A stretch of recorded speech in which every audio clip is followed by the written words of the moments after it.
എല്ലാ കൂട്ടുകാർക്കും എൻ്റെ കൃഷ്ണാമൃതം ചാനലിലേക്ക് സ്വാഗതം. ഭയങ്കര മഴയൊക്കെയാണല്ലേ. ഭയങ്കര മഴ എന്ന് പറഞ്ഞാൽ എറണാകുളത്ത് സഹിക്കാൻ പറ്റാത്ത മഴ, കാറ്റാണെങ്കിൽ അതിനെക്കാട്ടി. നമുക്ക് അന്നേരം ഒരു 4 മണി പലഹാരം എന്ന് വേണ്ടി ഉണ്ടാക്കാം. പക്ഷേ ഇത് 4 മണി പലഹാരത്തിന് വേണ്ടിയല്ല ഞാൻ കാണിക്കുന്നത്. ഇത് നമുക്കിപ്പോൾ ചോറൊക്കെ വെച്ച് കുറച്ചധികം വന്നാൽ നമുക്ക് ആ ചോറ് വേസ്റ്റ് ആകാതെ ഒരു പലഹാരം എങ്ങനെ ഉണ്ടാക്കാം, ചോറ് വെച്ച് എങ്ങനെ ഉണ്ടാക്കാമെന്ന് ഞാൻ കാണിച്ചു തരിക. ഇപ്പം എന്താണ്ടേ, നമുക്കിപ്പോൾ അധികം കുറച്ച് ചോറുണ്ട്. ഇപ്പം ഇത്രയും ചോറ് ഇവിടെ അധികം വന്നതാണ്. അത് വേസ്റ്റ് ആവണ്ടെന്ന് വിചാരിച്ചുകൊണ്ട് ഞാൻ ആ പലഹാരം ഉണ്ടാക്കി കാണിക്കുക കേട്ടോ. ഇപ്പോൾ ഇതാ അത്രയും ചോറ്.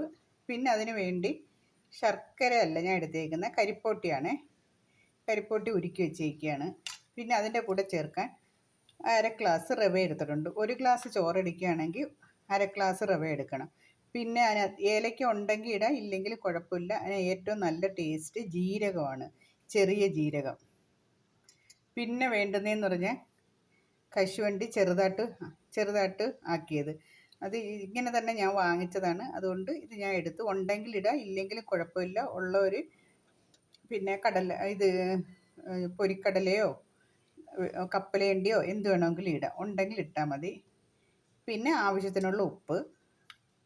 പിന്നെ വേണ്ടുന്നത് നാളികേരം, അത് ചിരകിയത്. ഇത് നമുക്ക് ആദ്യമേ ഈ ചോറും ഈ റവയും ശർക്കര പാനിയും കൂടെ ഒന്ന് മിക്സിയിൽ അടിച്ചുകൊണ്ട് വരാം. നമ്മൾ വേണ്ട ചോറും റവയും കരിപ്പോട്ടിയോ ശർക്കരയോ പഞ്ചസാരയോ നിങ്ങൾക്ക് എന്താ ഇഷ്ടമെന്ന് വെച്ചാൽ അതനുസരിച്ച് ചെയ്യാം. എന്നിട്ട് ഞാനിപ്പോൾ കരിപ്പോട്ടി എടുത്തിട്ടുണ്ട്. കരിപ്പോട്ടി എടുത്ത് ആ ചോറിനകത്ത് 1/2 ഗ്ലാസ് റവയും കൂടെ ഇട്ട് 1 ഗ്ലാസ് ചോറാണ് എടുത്തേക്കുന്നത്. ഇട്ട് ഞാൻ അടിപൊളിയായിട്ട് നല്ല അടിച്ച് താണ്ടേ ഈ പരുവത്തിലിരിക്കണം, കണ്ടില്ലേ. ഇനി അതിനകത്ത് നമുക്ക് ജീരകം ഇടാം. ജീരകം നല്ല 1 സ്പൂൺ ഇടണം കേട്ടോ, നല്ല ടേസ്റ്റായിരിക്കും, കണ്ടില്ലേ.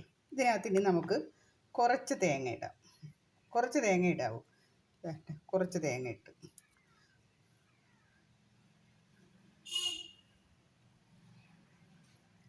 ആവശ്യത്തിനുള്ള ഉപ്പും ഇടാം. എല്ലാം ഇട്ട് നല്ലോണം മിക്സ് ചെയ്യണം.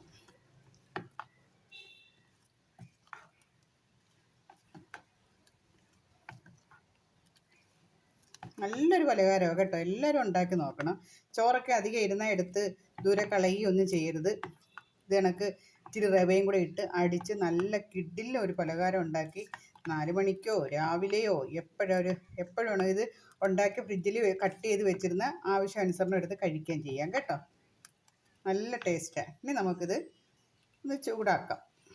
രണ്ട് ചട്ടി ഞാൻ അടുപ്പത്ത് വെച്ച് വെളിച്ചെണ്ണയോ നെയ്യോ ഡാൽഡയോ നിങ്ങളതിൽ എന്താ ഉള്ളതെന്ന് വെച്ചാൽ ഒഴിക്കുക. ഞാനിപ്പോൾ കുറച്ച് നെയ്യ് ഒഴിക്കുന്നേ, ഒരു 2 സ്പൂൺ നെയ്യ് ഒഴിച്ച് കേട്ടോ. ഇഷ്ടമുള്ള ഒഴിക്കുക. വെളിച്ചെണ്ണ വേണമെങ്കിൽ വെളിച്ചെണ്ണ ഒഴിക്കുക, ഡാൽഡ ഉണ്ടെങ്കിൽ ഡാൽഡ, എന്താ വെച്ചാൽ ഉണ്ട്, കുഴപ്പമില്ല. ആ എണ്ണ നല്ല ചൂടാവണം. ചൂടാകുമ്പോൾ കുറച്ച് കശുവണ്ടി ഇട്ടിട്ട് മൂപ്പിക്കണം. കുറച്ചിട്ടാൽ മതി.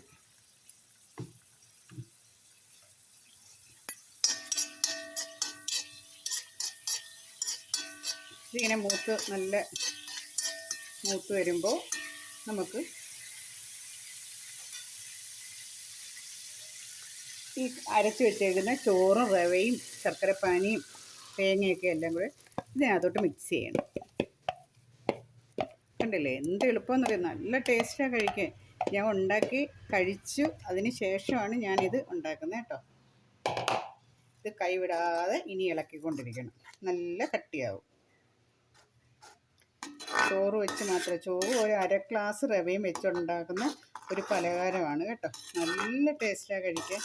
എല്ലാവരും ഉണ്ടാക്കി നോക്കണം കേട്ടോ. എൻ്റെ ചാനൽ ഇഷ്ടപ്പെടുകയാണെങ്കിൽ ലൈക്ക് ചെയ്യണം, ഷെയർ ചെയ്യണം, സബ്സ്ക്രൈബ് ചെയ്യണം. ഞാൻ ഇടയ്ക്കിടയ്ക്കൊക്കെ ഓരോ പാട്ടൊക്കെ പാടിയിടുന്നുണ്ട്, കാരണം ഞാൻ തന്നെ എഴുതിയാണ്. അപ്പോൾ പിന്നെ ഇത് ഞാൻ തന്നെ പാടിയിടാമെന്ന് വിചാരിച്ചു.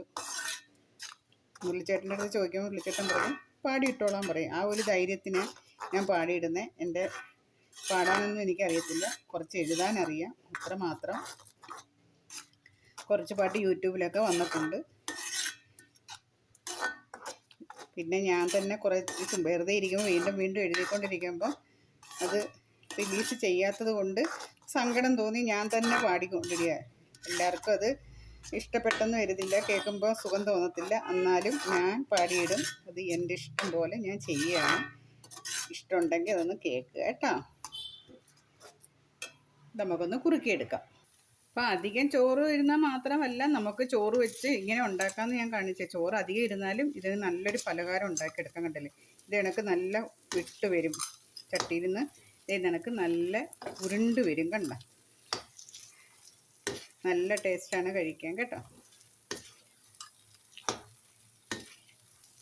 നമ്മൾ ഊറ്റിയൊക്കെ എടുക്കുന്നത് കൊണ്ട് കുറച്ച് കാർബോഹൈഡ്രേറ്റൊക്കെ കാണത്തുള്ളൂ. എന്നാലും കുറച്ചൊക്കെ എല്ലാവർക്കും കഴിക്കാം. ഷുഗർ ഉള്ളവർക്കും കഴിച്ചെന്നും പറഞ്ഞിട്ട് പ്രശ്നമൊന്നുമില്ല, ഇച്ചിരിയൊക്കെ കഴിക്കാം.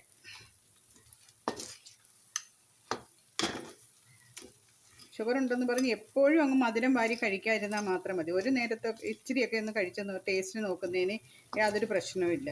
വീണ്ടും വീണ്ടും മധുരം ഉപയോഗിക്കാതിരുന്നാൽ മാത്രം മതി.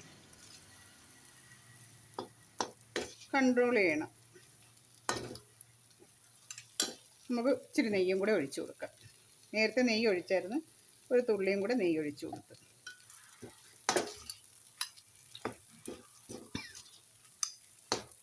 അങ്ങനെ നല്ല മണവും നല്ല ടേസ്റ്റും കഴിക്കാം.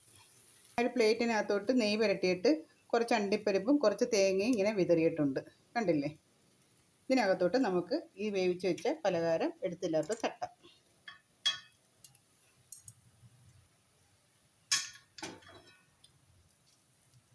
നല്ല ചൂടാണ്.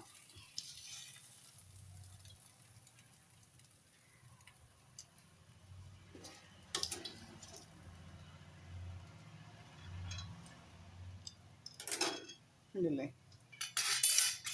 ഇതിൻ്റെ മേളിൽ ശകലം നെയ്യ് ഒഴിക്കുക. എൻ്റെ ശകലം നെയ്യ് ഒഴിച്ചിട്ട് ഇത് ഇങ്ങനെ ഒന്ന് തട്ടി വയ്ക്കുക.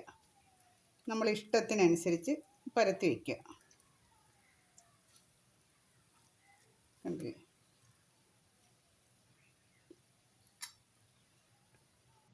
കണ്ടില്ലേ, നല്ല ഇതിനി തണുക്കുക. അതിൻ്റെ മേളിൽ ഇനി നമ്മൾ തേങ്ങ ഇടണം. അടിക്കും തേങ്ങ അണ്ടിപ്പരിപ്പ് ഇട്ടിട്ടുണ്ട്. ഇതിൻ്റെ മുകളിൽ കുറച്ച് തേങ്ങ ഇങ്ങനെ വയ്ക്കണം. കണ്ടില്ലേ, നല്ല ടേസ്റ്റുള്ള ഒരു പലഹാരം. ചോറ് കൊണ്ട് നിസ്സാരമായിട്ടുള്ള സാധനങ്ങൾ, നമ്മളെ വീട്ടിലുള്ള സാധനങ്ങൾ വെച്ച് നമുക്ക് എളുപ്പം ഒരു പലഹാരം ഉണ്ടാക്കിയെടുക്കാം. നല്ല ടേസ്റ്റാണ്. ഇത് തണുക്കുമ്പോൾ കട്ട് ചെയ്തെടുക്കാം. ഫ്രീസറിനകത്ത് വെച്ചിരുന്നാൽ നമുക്ക് ഇഷ്ടമുള്ള കണക്ക് എപ്പം വേണമെങ്കിലും എടുത്തു വെച്ച് കഴിക്കാം. കണ്ടില്ലേ, ഇത്രയേ ഉള്ളൂ. എല്ലാവർക്കും ഇഷ്ടപ്പെട്ടെന്ന് വിചാരിക്കുന്നു. ഇത് കണക്ക് എല്ലാവരും ചെയ്ത് കൊടുക്കണം, ചെയ്ത് നോക്കണം കേട്ടോ. നല്ല ടേസ്റ്റുള്ളൊരു പലഹാരമാണ്. ഇതിനി കട്ട് ചെയ്തങ്ങ് കഴിച്ചാൽ മാത്രം മതി. ഇത് കണക്ക് കട്ട് ചെയ്യുക, ഇഷ്ടമനുസരിച്ച് ഓരോ പീസാക്കുക, കഴിക്കുക.